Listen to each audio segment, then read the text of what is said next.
हाँ, आमतौर पर ना जब भी हम हीलियम के बारे में सोचते हैं तो सबसे पहले दिमाग में क्या आता है? वही पार्टी वाले रंग बिरंगे गुब्बारे या फिर वो मिकी माउस वाली फनी आवाज। हाँ बिल्कुल, और शायद इसीलिए हम इसे ज्यादा गंभीरता से नहीं लेते। सही कहा। लेकिन आज हम जिस विषय पर अपना ये डीप डाइव कर रहे हैं, हम्म। ब्लूमबर्ग और यूएसजीएस की कुछ रिपोर्ट्स के आधार पर वो असल में एक बहुत ही अलग और थोड़ी डराने वाली तस्वीर पेश कर रही हैं। एकदम। मतलब इन रिपोर्ट्स को पढ़ने के बाद ये साफ हो जाता है कि हीलियम हमारी आधुनिक अर्थव्यवस्था की एक अदृश्य नींव है। अगर ये खिसक गई तो एआई और स्वास्थ्य सेवाओं की पूरी इमारत गिर सकती है। तो चलिए इसे थोड़ा विस्तार से समझते हैं, क्योंकि मुझे लगता है कि सबसे बड़ी विडंबना यही है कि हम इस गैस पर इतने ज्यादा निर्भर हैं, लेकिन इसे हम किसी कारखाने में तो बना नहीं सकते हैं ना। बिल्कुल नहीं। देखिए, हीलियम असल में प्राकृतिक गैस निकालते समय मिलने वाला एक सह उत्पाद है और उम्र इसे धरती के नीचे बनने में अरबों साल लगे हैं। अरबों साल? और फिर भी ये गैस धरती पर टिकती नहीं? हाँ, यही तो इसकी फितरत है। जैसे ही ये वायुमंडल में आती है, सीधा अंतरिक्ष की तरफ भाग जाती है। मतलब ये कभी लौटकर वापस नहीं आती। ओह, तो हम इंसान अपनी सबसे एडवांस्ड एआई तकनीक का भविष्य एक ऐसी गैस पर टिका रहे हैं जो बस इस ग्रह से भागना चाहती है? ये तो बहुत अजीब बात है ना? और इसीलिए ये जो नई रिपोर्ट्स हीलियम शॉर्टेज 4.0 की बात कर रही हैं, ये स्थिति बहुत ज्यादा चिंताजनक हो जाती है। तो फिर ये संकट अचानक अभी क्यों फट पड़ा? मतलब क्या सप्लाई में कोई बड़ी दिक्कत आ गई है? असल में इसके पीछे भू राजनीति और रसायन विज्ञान का सीधा टकराव हो रहा है। अगर आप देखें तो दुनिया का लगभग 70% हीलियम केवल 2 जगहों से आता है, अमेरिका और कतर से। अच्छा, तो ये सप्लाई काफी हद तक केंद्रित है। बहुत ज्यादा। और हाल ही में मध्य पूर्व में जो तनाव बढ़ा, उससे व्यापारिक मार्गों में बाधाएं आई। और सबसे बड़ा झटका तब लगा जब कतर के विशाल रास लफान प्लांट को शटडाउन झेलना पड़ा। बाप रे!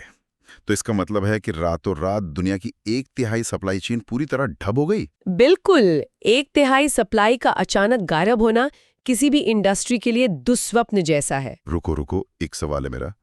अगर कतर में दिक्कत है या लॉजिस्टिक्स की समस्या है, तो हम इसे कच्चे तेल की तरह बड़े बड़े टैंकों में स्टोर करके क्यों नहीं रख लेते? ये इतना आसान नहीं है जितना लगता है। मतलब इमरजेंसी के लिए रिजर्व बना लो। क्या ये चिलचिलाती धूप वाले रेगिस्तान में बर्फ के टुकड़े को लंबे समय तक बचाने जैसी कोई मुश्किल चीज है? ये बहुत ही बढ़िया उदाहरण दिया आपने। स्थिति बिल्कुल वैसी ही है। और सोचिए कि उस बर्फ को बचाने के लिए आपको उसे -269 डिग्री सेल्सियस तक ठंडा रखना पड़े। -269? ये तो बहुत ही ज्यादा है। हाँ, हीलियम को तरल रूप में रखने के लिए बेहद महंगे क्रायोजेनिक कंटेनरों की जरूरत होती है। आप इसे हमेशा के लिए बंद करके नहीं रख सकते। अगर ट्रांसपोर्ट में थोड़ी सी भी देरी होती है तो गैस वाष्पित होने लगती है। मतलब वो हवा में उड़ने लगती है। तो फिर अगर सप्लाई चेन में महज 2 हफ्ते की रुकावट भी आती है तो उसे पूरी तरह ठीक होने में महीनों लग जाते होंगे? एकदम सही। और इसी वजह से स्पॉट मार्केट में, यानी खुले बाजार में तुरंत खरीदारी की जो कीमतें हैं, वो लगभग दुगनी हो गई हैं। अगर कीमतें तुरंत दुगनी हो रही हैं तो ताइवान और दक्षिण कोरिया जैसे देशों में तो हाहाकार मच गया होगा। उनका पूरा सेमीकंडक्टर मार्केट इसी पर टिका है। बिल्कुल। ताइवान अपनी 69% और दक्षिण कोरिया 65% हीलियम के लिए सीधे मध्य पूर्व पर निर्भर है। और उन्हें इसकी इतनी सख्त जरूरत क्यों है? चिप्स बनाने में इसका क्या काम है? मतलब ये अवांछित रासायनिक प्रकृति क्रियाओं को रोकती है और चिप्स को भयंकर गर्मी से बचाकर एकदम ठंडा रखती है। तो बिना इसके चिप्स तो जल जाएंगे। उनके पास कितना स्टॉक बचा होगा अभी? ब्लूमबर्ग की रिपोर्ट के मुताबिक अभी इन कंपनियों के पास करीब 6 महीने का ही स्टॉक बचा है। इसलिए अब वो एक सख्त छंटनी कर रहे हैं। छंटनी? मतलब वो कुछ खास चिप्स ही बना रहे हैं? हाँ, वो स्मार्टफोन और पीसी वाले सामान्य चिप्स को पीछे छोड़कर केवल हाई मार्जिन वाले एआई चिप्स को प्राथमिकता दे रहे हैं। हाँ, इसका असर तो भारत पर भी पड़ रहा होगा, क्योंकि हम भी अपनी जरूरत का ज्यादातर हीलियम बाहर से ही मंगाते हैं। बिल्कुल पड़ा है, खासकर एमआरआई मशीनों के लिए।